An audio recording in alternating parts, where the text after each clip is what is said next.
At the Crown Hill Cemetery Field of Valor, Taylor has a special mission. I'm making my own grave for my daddy. And these four represent the flags, and these three represent the burning of the candles, and these ones are our family. Taylor Downing has had a lot of growing up to do lately. 2 weeks ago, her father, Stephen Downing, born in Indiana, was killed during combat operations in Iraq. Even though Daddy is a fallen hero now, doesn't mean we never get to see him. She wants you to know why her dad gave his life. He wanted to serve our country with love, and that he cares about many, many people. He wasn't just doing it for the kids, he was doing it also for the grown-ups, because they wouldn't have any freedom, and they didn't have exactly perfect life there. Taylor may not fully understand the foreverness of what has happened, but you don't have to dig very deep to find her feelings about her dad. Yeah, a fallen hero. And yes, he is to many, many people. And even though people don't know him, they will cherish him.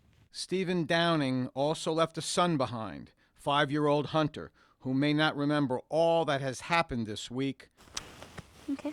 But all of us who understand the sacrifice that Hunter's father made, we will never forget.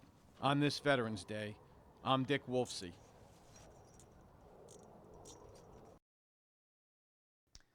Last week on Veterans Day, I was scheduled to do a story with a woman whose son had been killed in combat in Iraq.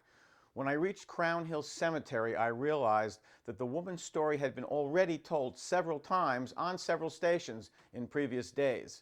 I wanted to tell a compelling story, but I didn't want to retell one. We walked together to the Field of Valor where her son, Stephen Downing, had been laid to rest.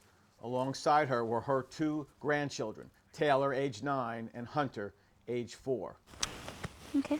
It was then that I noticed Taylor kneeling at her father's grave, planting flowers. I'm making my own grave for my daddy. I looked at Sean, my photographer, and I said, there's our story. Not Stephen Downing's mother, but his little girl, the one who would be most affected by his tragic death. Sean had been thinking the very same thing. I was going to kneel down next to her to see if she would talk to me.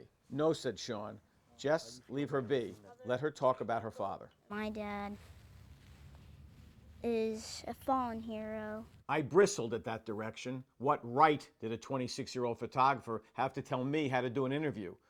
But he was right, and I soon learned how special that little girl was. He wanted to serve our country with love, and that he cares about many, many people.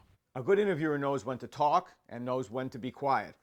Just like a good baseball announcer knows that after a home run, the roar of the crowd and the trip around the bases speaks for itself. My interview with Taylor Downing was played on the CBS network the next morning. In 30 years of television, that was the first time that had ever happened to one of my segments. The next day I got an email from somebody saying it was the best interview I had ever done, and then good-naturedly he added, not that you really did anything, Dick. Exactly.